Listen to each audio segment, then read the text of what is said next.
안녕하세요. 인공지능 챕터 14 딥러닝 부분을 발표할 김예나입니다.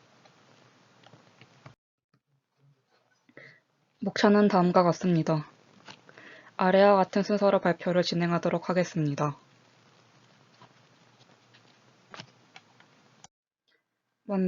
먼저 딥러닝이란 DNN에서 사용하는 학습 알고리즘입니다.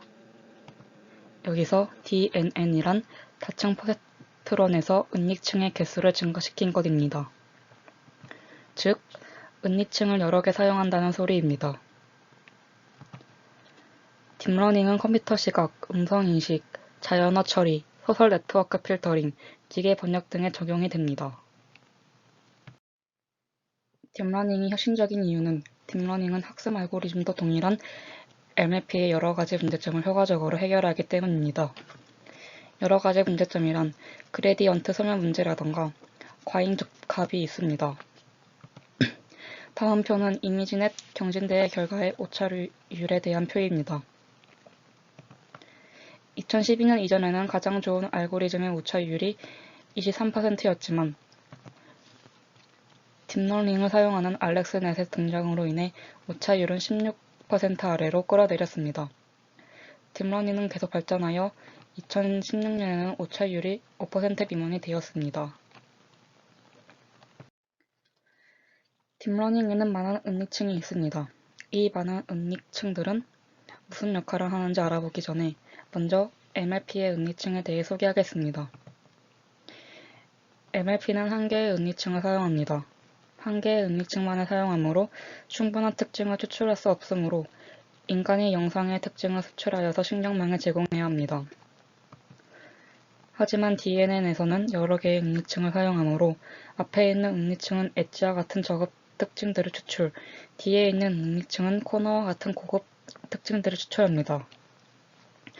따라서 특징 추출을 학습으로 수행할 수 있습니다. 그레디언트 소멸 문제를 소개하겠습니다. 그레디언트 소멸 문제란 특성 활성화 함수를 사용하는 계층이 신경망에 많이 추가되면 손실함수의 그레디언트가 0에 가까워져서 학습이 되지 않는 현상입니다. 그 이유는 시그모이드 활성화 함수 때문입니다. 시그모이드 활성화 함수란 시그모이드 함수의 특성상 아주 큰 양수나 아주 큰 음수가 들어오면 출력이 포화되어서 거의 0이 됩니다. 그레디언트는 접선의 기울기입니다. 시그모이드 함수에 큰 입력이 들어오면 시그모이드 함수의 미분값은 작아져서 0으로 수렴합니다. DNN에서는 많은 은닉층을 사용하므로 이것이 문제가 됩니다. 왜냐하면 그레디언트 값을 각 레이어로 역전파하여서 학습이 이루어지기 때문입니다. 그레디언트 소멸 문제를 해결하기 위해 렐로 함수를 사용합니다. 렐로 함수는 DNN에서 그레디언트 소멸 문제를 해결하기 위해 많이 사용되는 활성화 함수입니다. 렐로 함수의 장점은 그레디언트 소멸 문제가 완화되고 계산이 간단합니다. 그리고 엄청나게 빠르게 계산이 가능합니다. 제곱 오차 함수의 조석 수렴 문제에 대해 설명하겠습니다. 노드의 활성화 함수로 시그모이드가 사용되면 MSA는 조석 수렴 문제에 부딪히게 됩니다. 최근 신경망에는 출력층의 소프트맥스 활성화 함수를 많이 사용합니다. 소프트맥스 활성화 함수는 다음 그림과 같은 형태의 함수입니다. 소프트맥스 함수는 x값이 음수이더라도 2의 x제곱은 양수입니다. 그리고 전체 값을 합하면 1이 되기 때문에 확률값으로 사용할 수 있는 함수입니다. 함수의 이름이 소프트맥스인 이유는 맥스 함수의 소프트한 버전이기 때문입니다. 교차 엔트로피 손실 함수에 대해 설명하겠습니다. 최근에 교차 엔트로피 함수는 손실 함수로 많이 사용합니다. 교차 엔트로피는 두 개의 확률 분포 PQ 간의 거리를 측정한 것입니다. 여기서 P는 목표 출력이고 Q는 실제 출력입니다. 교차 엔트로피가 크면 두 개의 확률 분포가 많이 다릅니다. 교차 엔트로피가 작으면 두 개의 확률 분포가 거의 일치합니다.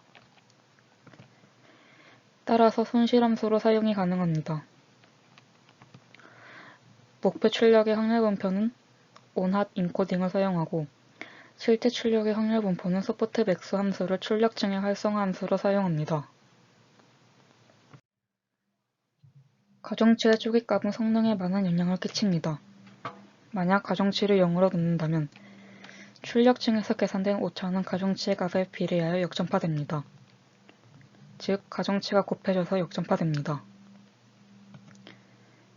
따라서 모든 가중치가 0이면 오차의 역전파가 제대로 되지 않습니다. 만약 가중치를 동일하게 주면 역전파되는 오차가 동일하게 됩니다. 따라서 여러 개의 노드가 같은 일을 하게 됩니다. 결론적으로 가중치는 대칭적으로 주면 안 됩니다. 그러므로 가중치의 초기값은 적절한 난수로 결정되어야 합니다. 여기서 주의해야 할 점은 너무 큰 가중치는 그레디언트 폭발을 일으키므로 적절한 작은 난수로 초기화하여야 합니다.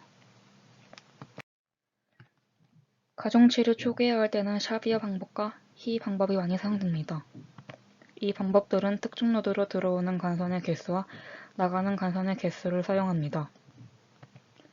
노드로 들어오는 간선의 개수와 나가는 간선의 개수 크기의 배열에 평균이 0이고 분산이 노드로 들어오는 간선의 개수분의 1의 난수를 생성하려면 다음과 같은 문장을 사용하면 됩니다. 온라인 학습과 배치 학습 중간에 있는 방법을 미니 배치라고 합니다. 미니 배치란 데이터를 작은 배치들로 분리시켜서 하나의 배치가 끝날 때마다 학습을 수행하는 방법입니다. 예를 들어 훈련 데이터가 32,000개의 샘플을 가지고 있다고 한다면 미니 배치의 크기는 32이고 이 경우에 훈련 데이터는 1000개의 미니 배치들로 분리가 됩니다. 미니 배치의 특징으로는 온라인 학습의 장점인 빠른 모델 업데이트와 메모리 효율성, 배치 학습의 장점인 정확한 모델 업데이트와 계산 효율성이 있습니다. 데이터 정교화에 대해 설명하겠습니다. 특정 값이 큰 범위에서 움직이면 학습률을 잘 설정했다고 해도 발산하기가 쉽습니다. 따라서 모든 입력을 정교화하면 신경망의 각 입력 노드에 대한 최적의 매개 분수를 보다 빨리 습득할 수 있게 됩니다. 그래서 입력값이 대략 -1에서 1 범위에 있도록 하는 것이 좋습니다. 결론적으로 데이터 정교화란 입력 데이터의 평균과 분산을 계산한 후 평균이 0이 되도록 하고 값의 범위를 -1에서 1 사이로 제한하는 것을 말합니다.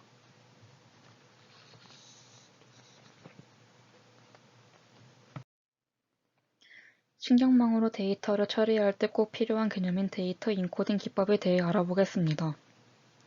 예를 들어 사람의 나이, 성별, 연간 수입을 기준으로 선호하는 자동차 타입의 세단 또는 SUV를 예측하는 신경망을 만들어 보겠습니다.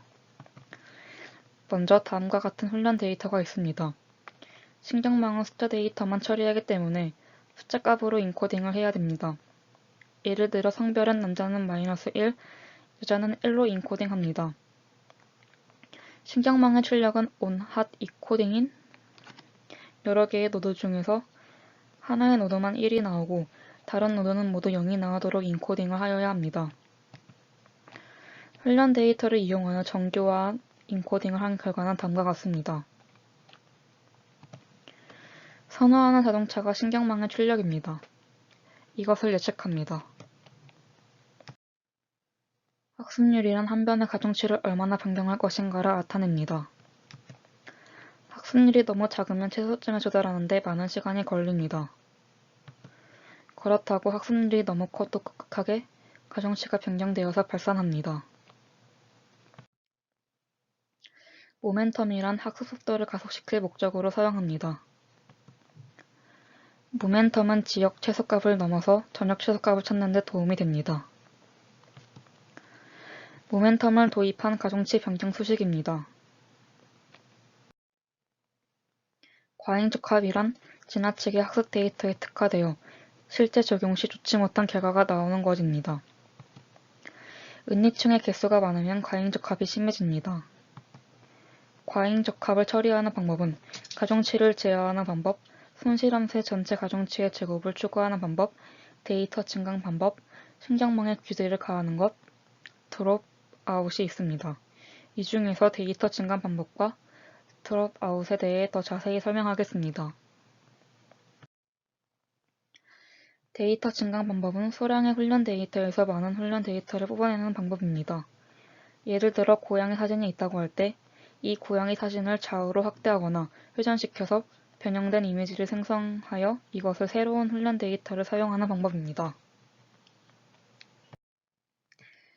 드롭아웃이란 몇 개의 노드들을 학습 과정에서 랜덤하게 제외하는 것입니다. 학습 도중에 몇 개의 노드들을 쉬게 하면 다른 노드가 그 역할을 대신합니다.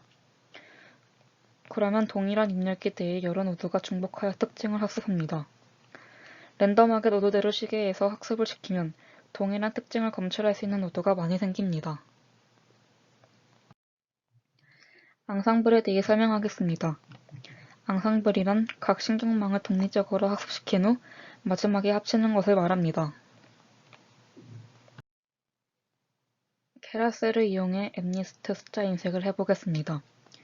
케라셀은 기본 제공 데이터로 엠리스트를 가지고 있습니다. 거기에서 숫자 이미지들을 가져와서 훈련 집합과 테스트 집합으로 나누어 보겠습니다. 먼저 숫자 데이터를 가져오겠습니다. 훈련 집합과 테스트 집합입니다.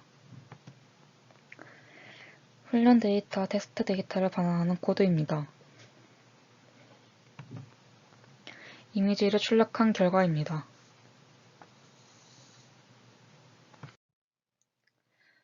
모델을 구축해 보겠습니다. 코드 설명은 주석을 참고해 주시기 바랍니다.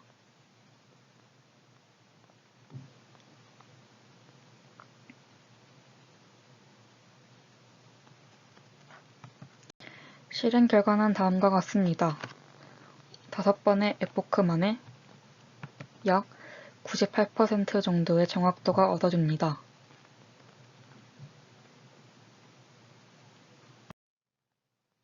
이상으로 발표를 마치겠습니다. 지금까지 들어주셔서 감사합니다.